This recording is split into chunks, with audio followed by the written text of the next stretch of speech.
I'm about to interview a billionaire out here in Florida, you guys. Come on. Hey. How you doing, John? John, come on Great in. to meet you. Appreciate that, man. Thank you for having us out. Come on in. Appreciate that. Who am I here with today? I'm John Morgan. And for those that don't know, what industry did you decide to pursue a career in? A lot of businesses, but I built, luckily, the largest PI law firm in North America. Are you serious? Yeah. What was the most amount of money that you've made in a single year? Last year we did $2 billion. I love Shaq, but I wouldn't trade with Shaq. Are you a billionaire? Forbes magazine said I was. But here's what I'll tell you about being rich. Have you ever been over in business? Yeah. You have? Yeah, but I back. Did you come from a lot of money? Listen, my dad needed a co-signer to pay cash. No, I did not come from a lot of money. So you don't think everybody's built for entrepreneurship? Oh, absolutely not. Look, today in the jungle, a lion's going to be born and a sloth is going to be born. The sloth is and the lion is king. And that's it. If you died tomorrow and all you had left was one more guiding principle for the younger generation, for them to take with them for the rest of their lives, what would that be? Guys, I'm about to interview a billionaire out here in Orlando, Florida, and his name is John Morgan, and he's got a net worth, according to Forbes, of $1.5 billion with a B, and he built his wealth, his fortune, from creating what has now become the biggest law firm in all of North America. We're about to go meet up with him and figure out how he became not just a millionaire, but a billionaire, and how you can follow his exact blueprint. So let's go meet up with John and go see what he has to say.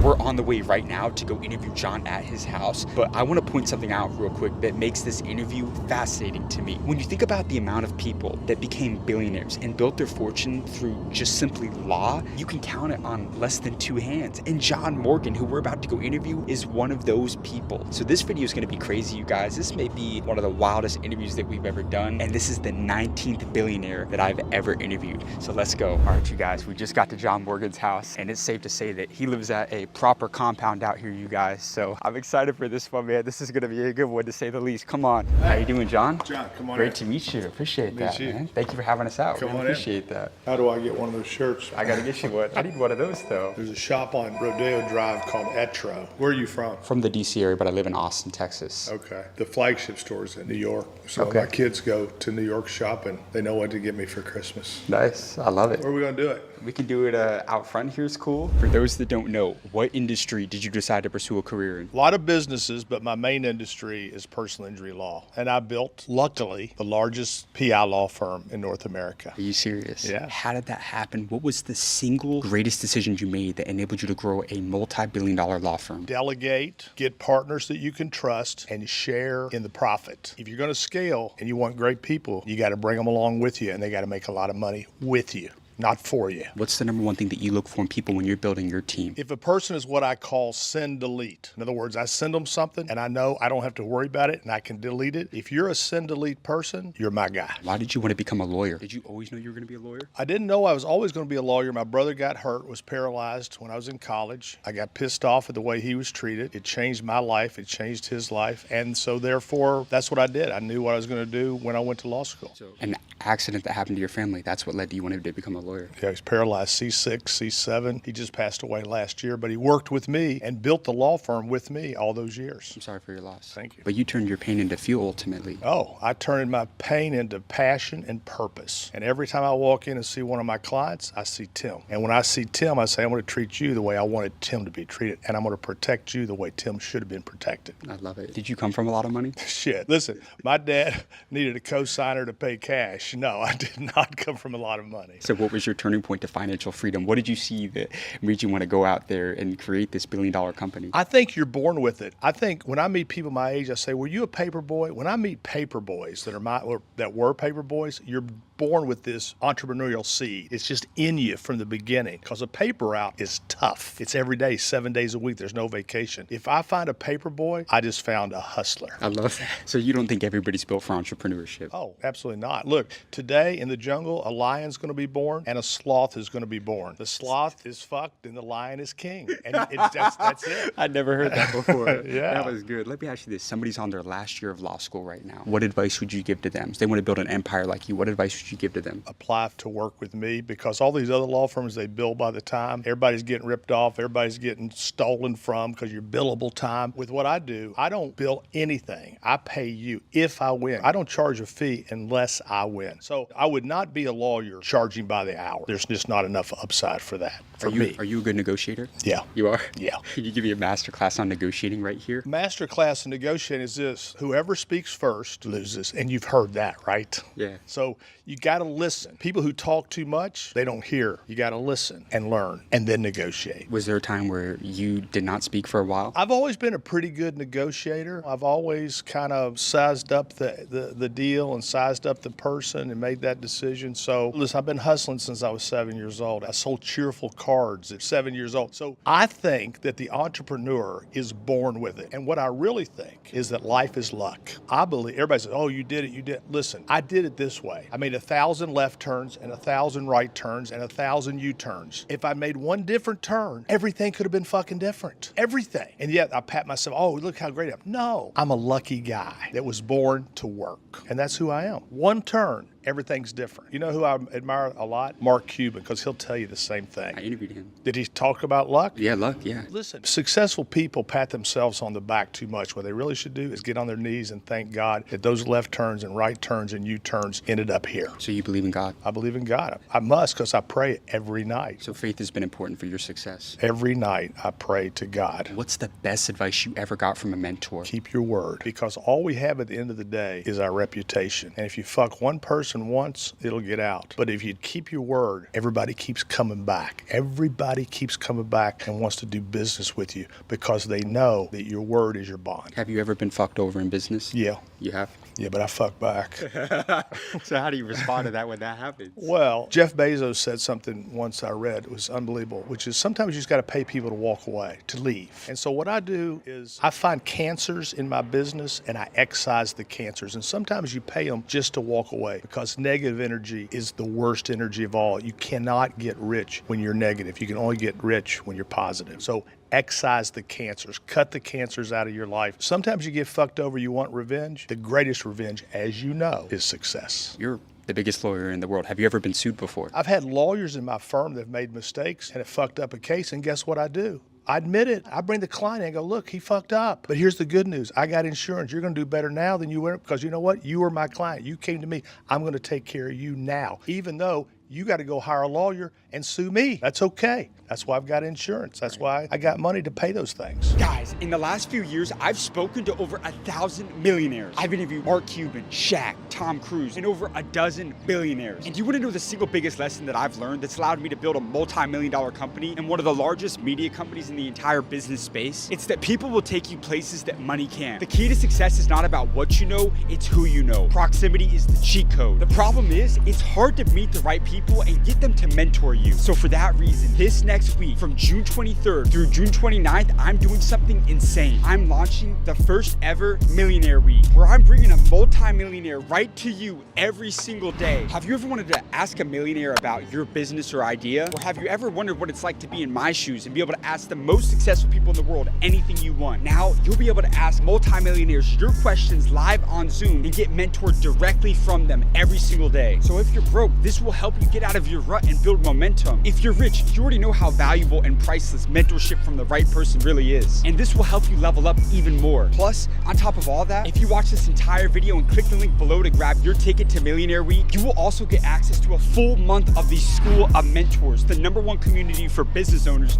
in the entire world. Where inside the community, you will unlock weekly live mentorship calls with millionaires and billionaires. You'll unlock 100+ hours of exclusive content and access to the 9-figure network, where you can network with other entrepreneurs. Now, let's address the elephant in the room. Yes, there is an investment. It takes a lot of work behind the scenes to make this all happen, but we set it up so that way anyone that genuinely wants it can afford it. Unlike $10,000 coaching programs or $997 courses, this is significantly cheaper. You can get all of that for just 49 bucks. All you have to do is go down and click the link in the description of this video to grab your ticket. And I'll see you guys on June 23rd for day 1 of Millionaire Week. With that being said, let's get back to the interview. Now, law is very competitive. You're not afraid of a competitive market, though, to go compete with other lawyers. Competition is what makes people great. The reason Michael Jordan was great is because he thrived on competition. He wanted competition. Competition makes me better, and competition should make you better. I welcome competition, and I hope my competitors get better, because if they get better, I got to get better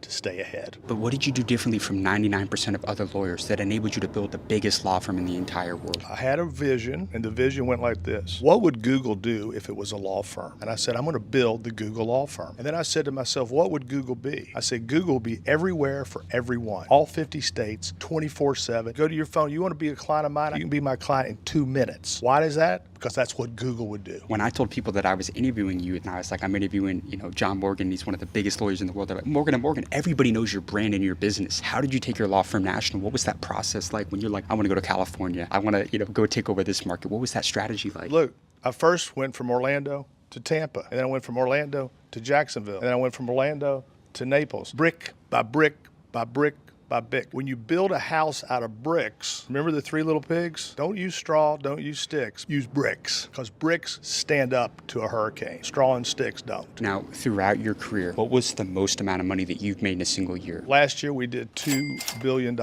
in fees. Our margins are pretty good. We have no debt. Look, I love Shaq, but I wouldn't trade with Shaq.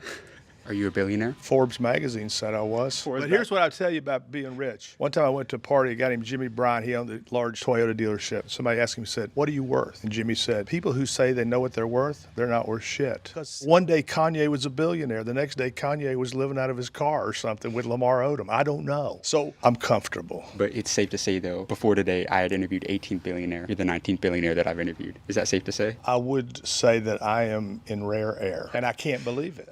You know what? Here's what I'm expecting any moment, because I came from Kentucky. I'm waiting to wake up in Kentucky, blink my eyes, and it was all a dream, because I just been lucky. As a billionaire, what's the best financial advice you've ever received? Give me a lesson about money that's not taught in school. First of all, it's hard to make money. It's harder to keep money. When I've lost money is when my greed has taken over. When I've gone off and done something where I knew it was wrong. I got a saying where I say, if it smells like dog shit, there's dog shit, whether it's life or love. And the times that I've made mistakes, I knew the person was a sociopath almost, but my own greed got ahead of me. And you got to cut your own greed out so that you can be clear-eyed and understand this. And here's my word for everything. My best advice for everybody. If it's too good to be true, it's too good to be true. All that glitters is not gold. You have a saying, grow or die, I believe, is it? Grow or die. That's the hallmark. And I also say, if you look around here, you see these trees. These trees, have been here for a long time. I've been here for years and years. Sometimes people come out and they look at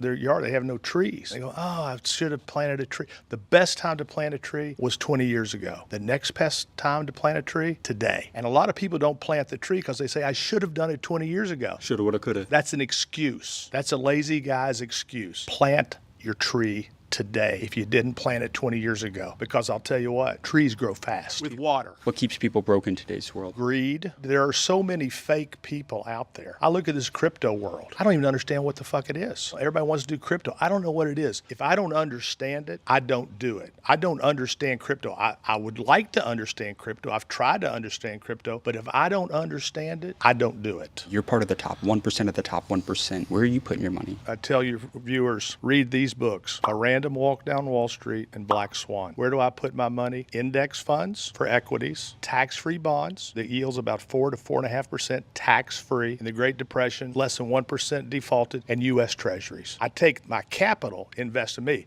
I own attractions, I own hotels, I develop shopping centers, I build apartments. I take all my cash and I put it into that. And then I take my investments. And once my money goes into my investments, I never touch it. It's there forever. That's some game right there. Yes. What was the #1 book that changed your life? Black Swan. Black Swan goes like this. Everybody thought there were white swans one day, but someday they came out, there was a black swan. How is that possible? Swans are white. We start thinking one way and that it's got to be the only way. And then a black swan flies into our life. I'm always always looking for the black swan. I'm always waiting for the black swan. The book Black Swan is about this thick. There's only one little line that I took from it. The solution to black swan: be prepared. Be ready for the black swan. What does that include? All your money in savings, no debt. Debt and leverage is the death of most business people. You don't like debt? I have no debt. I have zero debt. But some people argue, oh, the more money you can borrow, the more access you have to capital. Well, a lot of people like that. A lot of people go to Vegas too and lose their asses, but I don't. I mean, when I go to Vegas, I'd say, okay, I'm taking $3,000. I know I'm going to lose it probably, and if I make 10, I stop gambling. So that's entertainment for me. But people that have that mindset of leverage, they're gamblers. And what gambling is in business is like musical chairs in preschool. One day the music's going to stop. Do you have a chair or you don't have a chair? And when the music stops and you don't have a chair, that's the end of the game. But I heard also that scared money don't make money. How much money do you spend a year on advertising? $400 million. You spend $400 million a year. Yeah, but think about this. Last year we did $5 billion in settlements and verdicts.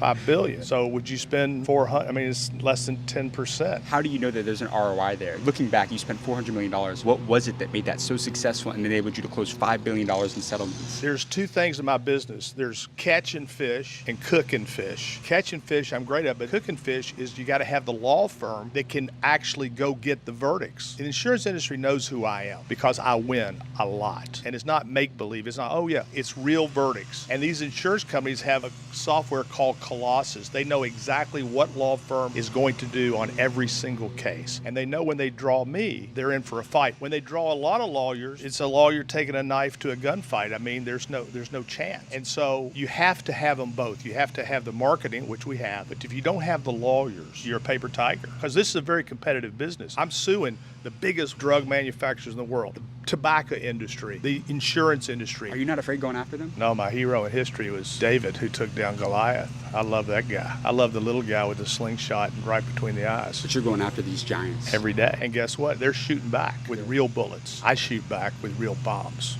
Because I think my lawyers are better than their lawyers. So you're willing to go head to head? Every week we have 200 dockets in America, trials set in America every week, not every day. Every week we have 200 dockets. So yes, we're ready to go. You built a multi-billion-dollar brand that is renowned, respected. Give me a quick masterclass on branding right here. Somebody's trying to build their company into rather just a business, but like a brand that has raving fans, that has raving customers, that is going to get that repeat business. You got to be willing to kind of make fun of yourself a little bit. If you look at some of my ads, it's not necessarily, this serious face. All these other lawyers, just one face, one saying one thing. You got to be able to go out there and make your creative.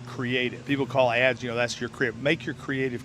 But you got to build a brand that people can trust for the long haul. And I think what people want more than anything, they want a winner, they want a fighter, because they want to win. And you got to convince them and show them why hiring you makes them a winner. And for anybody watching this, say, well, if he did so well in life, he had to win a lot. And I did. But I did it with partners and lawyers who made me better. How old are you now? 69. I would have guessed like 50 though. Well, I look like a fucking $1 million. Of course you would have guessed. Of course you would have. I know you do, but if you died tomorrow and all you had left was one more guiding principle for the younger generation, for them to take with them for the rest of their lives, what would that be? The golden rule: do unto others as you would have them do unto you, because I believe in karma. It comes back, good and bad. Thinking about your network that you've built over these years of the most successful people, from celebrities to other billionaires to just very successful people, what's the best advice you've been given in the last couple of years? I would say there's a great book I read called Give and Take. And that book showed me something that I think I practice, and it's this: most people are takers. But it turns out that people who give expecting nothing in return are the ones who end up getting the most. The takers, we know who they are. We guard them like this. But the givers who want to lift you up, to want to raise you up, who want to help you, you become a person they trust. And when you give, you're not expecting anything. But when you get it back, you'll think back, you know what? So I would say it's better to give than to receive. And when you do that, you're actually going to get more than if you try to take. Guys, that was one of my favorite interviews that I've done all year. My guy John Morgan is the 19th billionaire that I've interviewed, and he just went crazy. But I need you guys to like and subscribe for amazing content, because I'm going all over the world to find and interview every billionaire that I can for you guys. And if you haven't already done so, guys, I'm giving you direct access to the multimillionaires and billionaires that I interview on this channel every single week, because I host live calls calls inside of my private entrepreneur community, the School of Mentors. It's the #1 community for business owners in the entire world. And you can join the community right now by going down to the link in the description of this video. I can't wait to see you on the inside. With that being said, I'll see you in the next video.